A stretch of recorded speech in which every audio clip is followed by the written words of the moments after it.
এক গ্রামে এক গরিব চাষি থাকত। তার ছিল একটি সাদা মুরগি। প্রতিদিন সকালেই মুরগিটি কুক কুক করে ডাক দিয়ে চাষিকে ঘুম থেকে তুলত। চাষি যখন খেতে কাজ করতে যেত, মুরগিটিও তার পেছনে পেছনে হাঁটত। একদিন মুরগি মাটিতে ঠোকর দিতে দিতে একটি চকচকে দানা খুঁজে পেল।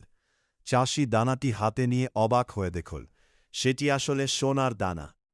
খবরটি পুরো গ্রামে ছড়িয়ে পড়ল। সবাই বলল, এই মুরগি তো খুব ভাগ্যবান। এরপর চাষি মুরগিটিকে আরও যত্ন করতে লাগল। কিছুদিন পর এক লোভী ব্যবসায়ী এসে বলল, মুরগিটা আমাকে বিক্রি করে দাও, আমি অনেক টাকা দেব। কিন্তু চাষি বলল, না, এটা শুধু মুরগি নয়, এটা আমার বন্ধু। এক রাতে ভয়ানক ঝড় শুরু হল। ঝড়ে চাষির ঘরের চাল উড়ে যেতে লাগল। তখন মুরগিটি জোরে জোরে ডাকতে শুরু করল। তার ডাকে চাষির ঘুম ভেঙে গেল এবং সে দ্রুত ঘর থেকে বের হয়ে নিরাপদ জায়গায় চলে গেল। এভাবেই মুরগিটি চাষির প্রাণ বাঁচাল। সেদিন থেকে চাষি বুঝল, সত্যিকারের বন্ধু আর ভালোবাসার মূল্য টাকার চেয়ে অনেক বেশি।